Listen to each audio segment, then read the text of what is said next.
Morning, everybody. Since we see logarithms everywhere in this problem, let's just go ahead and draw a picture of a typical logarithm graph just on the xy plane. All right, so any logarithm function that's not shifted has this look to it. Something like that, okay? And then typical point on the graph would be 1, 0, right? That's because the log base anything of 1 is equal to 0. And that's just related to its definition as an inverse exponential function. Okay? And then right here, what a point up here would be if the logarithm was base, we'll stick with the base 2 that we're using right here. 2, 1 would be a point, would be this point right up here, right? 2, 1. For log base 2. All right, and so we can see that the domain of any logarithmic function is going to be all positive real numbers, but the range is going to be minus infinity. Okay, the range would be minus infinity r. The range is going to equal to minus infinity to minus infinity. All right. And again, folks, the R right here just stands for range of this logarithmic graph. Okay. Now, another useful thing to do right here is note that the sign of any integer multiple of pi is equal to 0.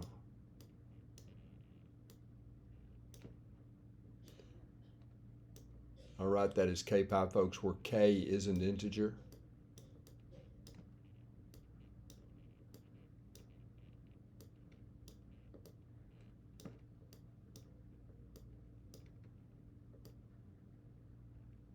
Okay, and again, I'll go ahead and write this k, a member of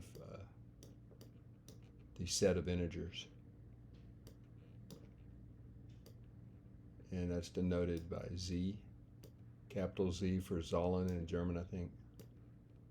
All right, so you can see what happens right here. We get a very useful we're trying to find the range of the logarithm function. We can see it can be no bigger than 1, okay? Again, you can see what happens right here. This part right here would be 0, right?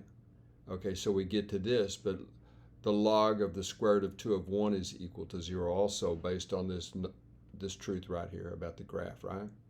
And so we get log base 2 of 2 is equal to 1, and it's crystal clear that 1 is the maximum value in the range of f of x, okay? Now the next part is based on what's going on down here in, I guess, in when the log function is negative. Now, notice that I set it equal to 2 right here, because that would make, sorry y'all, this is off the screen. If you set this part right here equal to 2, all right, this piece right here equal to 2, that would make the interior part 0. Now, technically, 0 is not in the domain, okay, but you have this asymptotic behavior here, right? You can see right here that the graph heads down and it gets closer and closer to the y-axis. So we're interested in when this expression here can actually be equal to 2. And notice this works out nicely also. This would end up just being 1 over 6. This square root of 2 quantity squared. This is the exponential counterpart of this logarithmic statement. And so this ends up being, this is 2, you subtract 1, and so you get 1 over 16.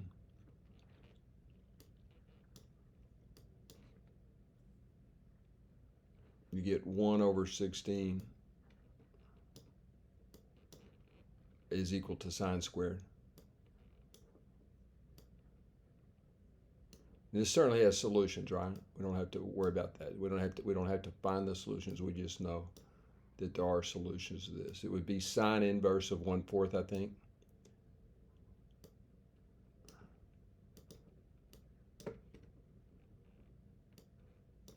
Okay, sine squared x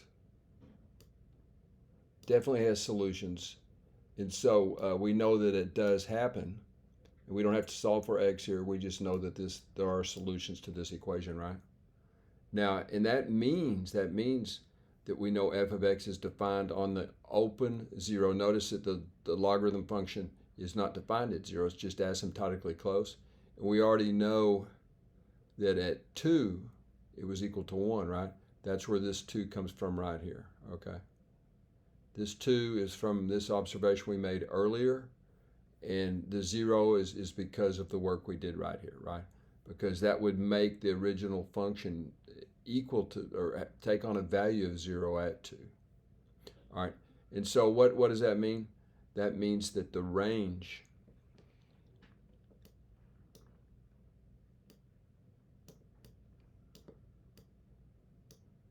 and this is based on the continuity of all the functions above, the logarithm function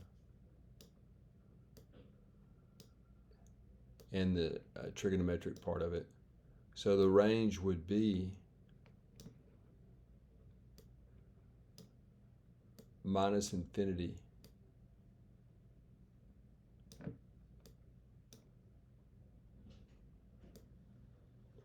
and that would be closed. It does include one based on the work that we did right here, okay? All right, y'all, I hope you like it. This was originally a multiple choice type of question on the JEE test.